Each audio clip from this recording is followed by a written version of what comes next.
సరే ఈసారి ఏపీలో సీఎంగా ఎవరు వస్తే బాగుంటుందని మీరు అనుకుంటున్నారు? ఏపీలో సీఎంగా జగన్ వస్తేనే బాగుంటుందమ్మా. ఎందుకు అనుకుంటున్నారు సార్ జగన్? ఎందుకంటే చిన్నపిల్లలకి చిన్నప్పటి నుంచి 1వ క్లాస్ దగ్గర నుంచి 10th దాకా ఇంటర్మీడియట్ కానీ ఫుల్ ఫీజు రీయింబర్స్మెంట్ ఇవ్వగలిగిన దేవుడు పిల్లల్ని చదివిస్తున్నాడు. 15,000 రూపాయలు అమ్మఒడి పథకం పెట్టి. దీనివల్ల ఏమవుతుందంటే ఇంట్లో ఒక అతను చదువుకుంటే ఇంజనీరింగ్ కానీ బీటెక్ కానీ చదువుకుంటే ఆయన ఫ్యూచర్లో జాబ్ వస్తుంది. జాబ్ వస్తే ఆ ఇల్లంతా ఉపాధికి కలిగేటట్టు అవుతుంది.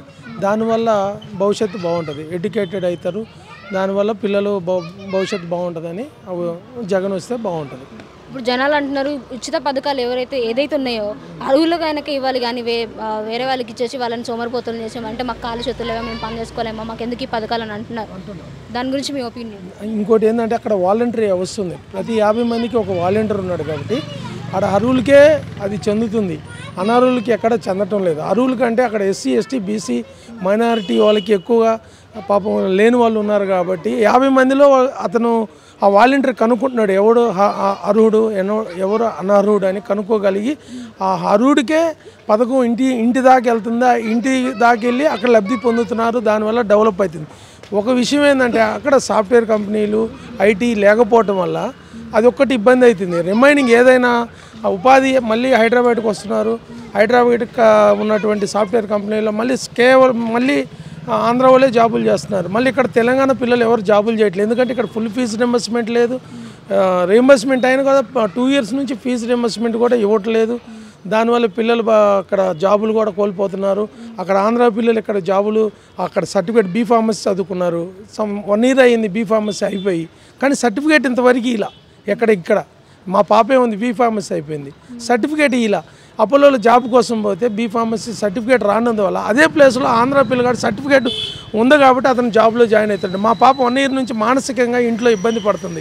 నాకు సర్టిఫికేట్ రాలేదే, ఫీజు రీయింబర్స్మెంట్ పే చేయలేదు, నాకు సర్టిఫికేట్ రాకపోవడం వల్ల నా పిల్ల అక్కడ పోయి జాబ్ చేయలేకపోతుంది. అదే ప్లేస్లో ఆంధ్ర నుంచి వచ్చిన వ్యక్తికి అక్కడ జాబ్ పొందగలుగుతున్నాడు. ఆ ఇల్లు అనేది ఉపాధికి వస్తుంది. అది దానివల్ల జగన్ అక్కడ 100% ఫుల్ ఎడ్యుకేషన్ మీద మంచిగా దాని మీద అమౌంట్ బాగా ఖర్చు పెడుతున్నాడు. దానివల్ల డెవలప్మెంట్ ఆరోగ్యము ఎడ్యుకేషన్ మీద ఏ స్టేట్ అయితే డబ్బులు ఖర్చు పెడుతుందో ఆ స్టేట్ అనేది అభివృద్ధి చెందుతుంది 100%. ఇప్పుడు చంద్రబాబు గారు పవన్ కళ్యాణ్ గారు ఇద్దరు కలిసి ఇప్పుడు జగన్ గారికి పొత్తుగా ఇస్తున్నారు. దాని గురించి మీ అభిప్రాయం? దీంట్లోనే అర్థమవుతుంది జనసేన తెలుగుదేశం ఎందుకు ఇద్దరు కలుస్తున్నారు అంటే జగన్ని ఓడగొట్టడానికి చేతగాకి వీళ్ళిద్దరు కలిసే అతను ఫైట్ చేయాలని దీన్ని బట్టి అర్థమవుతుంది వీళ్ళిద్దరు ఎందుకు కలవాలి. ఈ తెలుగుదేశం ఫైట్ చేయొచ్చు, జనసేన సపరేట్గా చేయొచ్చు కదా, ఎందుకు కలుస్తున్నారు?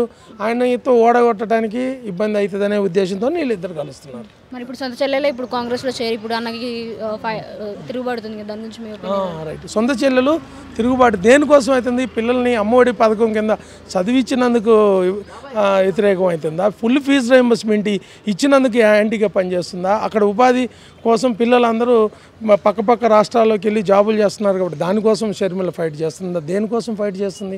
జగన్ 100% ఫుల్ ఫీజు రీయింబర్స్మెంట్, ఆరోగ్యం.